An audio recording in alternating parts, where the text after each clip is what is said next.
mais il faut que ñu fixer ay règles il faut que ñu fixer ay règles parce que temps de parole Birima dafa ëpp il faut que quand même ñu organiser waat affaire bi loolu daf ciy am solo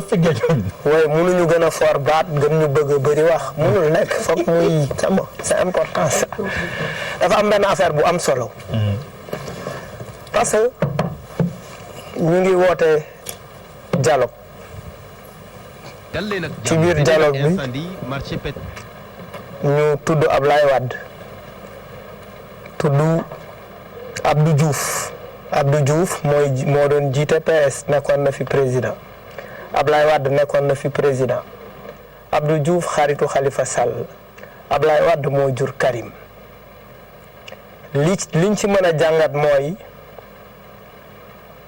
yéen ñaar ñooñu ma woo citer leen nommément mënoon na quand même par élégance citer les candidats de l'opposition par respect parce que booy woote dialogue dafa war a tàmbale ci la présentation du discours ni mu koy waxee on ne peut pas am ay candidats qui sont allés aux élections et de très sérieux candidats parler d'eux di leen woo ci dialogue te doo leen tudd bëgg naa la woo waxtaan am naa tur am naa sant Ablaye Wade woo nga ko ci turam woo nga Abdou Diouf ci turam ñu jàpp ni man loolu ba fi muy mujj mooy incha allah bokk leen ci waxtaan bi dinaa bàyyi Karim dinaa bàyyi Khalifa te loolu liñ ci jublu li mu gën a simple mooy pour ñu mën a defaat beneen reconfiguration politique paysage politique pour effectivement électorat Sonko daanu loolu sama jàngatu bopp la beneen mbir bi ci topp le véritable dialogue avec les Sénégalais parce que li ñuy war a wax ci dialogue bi wax nañ ko ci 31 décembre mooy les fameux discours qu'on nous sert tout le temps et c'est tellement redondant dañu koy wax di ñu ko waxaat moom la ñuy waxaat 4 avril bu ñu génnee ci dialogue bi li ñu waxoon 4 avril waxoon ko 31 décembre moom la ñuy waxaat donc le véritable dialogue c'est de donner du travail aux jeunes 1 million d'emplois ont été promis aux jeunes de Pikine ñu fexe sunu justice bii nga xamante ne tëddeewul njaaxaanaay une justice quand même politicienne mun nañ ko woowee noonu parce que dafay làq doom dóor doom pendant ce temps et pourtant quand on évoque les questions de justice c'est pour les grosses pointures c'est pour les hauts gradés c'est pour tel c'est pour les tels pendant ce temps des enfants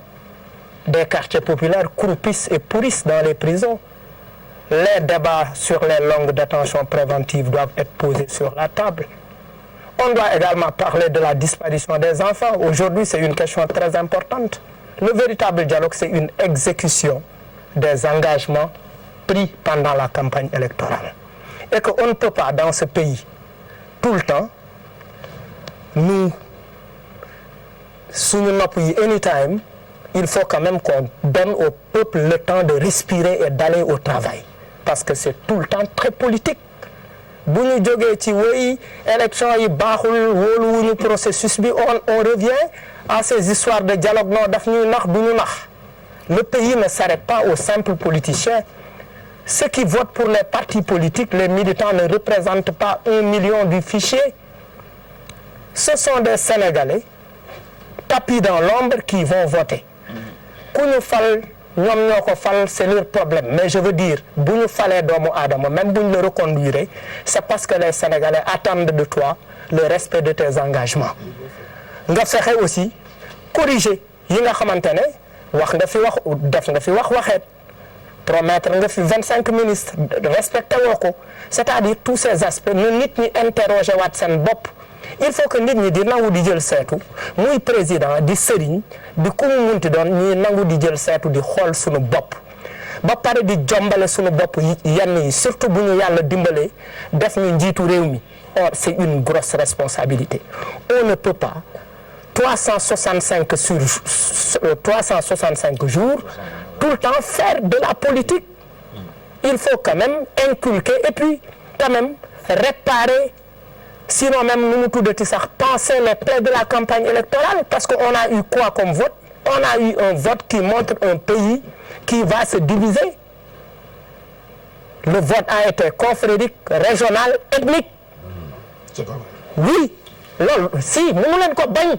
mënu leen ko bañ, c'est-à-dire on va toujours trouver des arguments politico-politiciens pour dire non, ça n'a pas été ethnique. C'est faux, ça a été ethnique,